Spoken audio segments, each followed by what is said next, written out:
স্বামীদেরকে বলতে চাই, ফেসবুকে সুন্দর মেয়েদের সাথে স্ত্রীকে তুলনা করবেন না। কারণ আপনার স্ত্রীর দাগ ছোপ, ক্লান্তি, মাতৃত্বে পেটে দাগ সবই আপনাকে বাবা ডাক শোনানোর জন্য হয়েছে। রান্নায় হাত হলুদ, কাটা দাগ, মশলার গন্ধ, বাচ্চা সামলাতে চোখের নিচে কালো দাগ, চুল এলোমেল, এগুলো আপনার সংসার সামলাতে গিয়ে হয়েছে। স্ত্রী যেমনই হোক তাকে ভালোবাসুন, সম্মান করুন।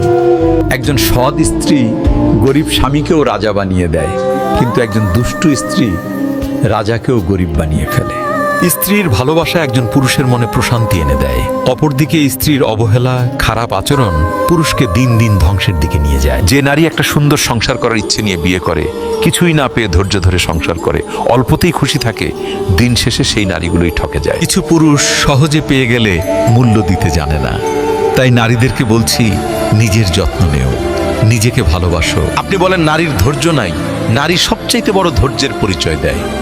নারী যখন ছোট্ট বাবার ঘরকে আপন করে নেয়, নারী যখন বড় হয় স্বামীর ঘরকে আপন করে নেয়, আবার নারী যখন বৃদ্ধ হয়ে যায়, স্বামী মারা গেলে সন্তানের ঘরে ফিরে আসে। বাস্তবতা এটাই, নারীকে সারা জীবন নিজেকে মানিয়ে নিতেই চলে যায়।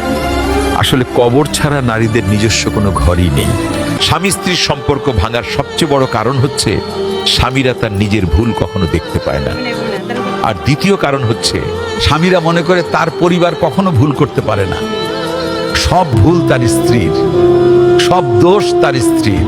সুখী হওয়ার সবচেয়ে সহজ সূত্র হলো নিজের যা আছে তা নিয়ে সন্তুষ্ট থাকা, লোভ হিংসা থেকে নিজেকে দূরে রাখা। পরিপূর্ণ পরিতৃপ্তি নিয়ে কুড়ে ঘরে থাকাও ভালো, অতৃপ্তি নিয়ে বিরাট অট্টালিকায় থাকার কোনো সার্থকতা নেই। চরিত্রহীন পুরুষ, অতিরিক্ত মা ভক্ত পুরুষ আর নেশায় আসক্ত পুরুষ, এদের সাথে সংসার করা মানেই নিজের জীবনটাকে ধ্বংসের দিকে নিয়ে যাওয়া। চরিত্রহীন পুরুষ কখনো একজন নারীর অনুভূতি, সম্মান বা নিরাপত্তার মূল্য বোঝে না। তার কাছে সম্পর্ক মানে দায়িত্ব নয়, শুধু ভোগ। অতিরিক্ত মা ভক্ত পুরুষ আর নেশায় আসক্ত পুরুষ কখনোই তার স্ত্রীকে প্রাপ্য সম্মান আর মর্যাদা কখনোই দেয় না। তাই এদের সাথে থাকার চেয়ে একা থাকা অনেক ভালো।